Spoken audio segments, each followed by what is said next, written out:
This is the storm of 2010 up in the mountains in Pennsylvania.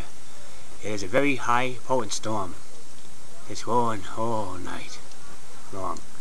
Already shoveled 6 inches of snow already, and there's nearly another 8 inches of snow coming down.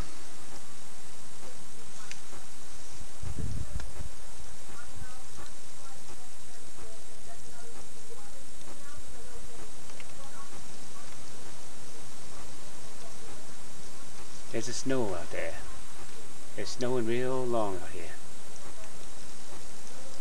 There's the snow coming down and it's drifting away, and the snow's riding down all over the place.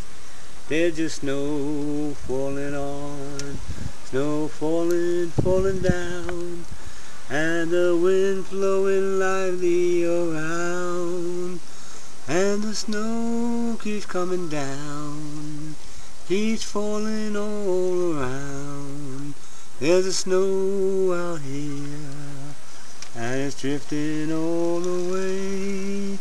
There's snow coming down, and it's coming older and down, and it just keeps on falling down.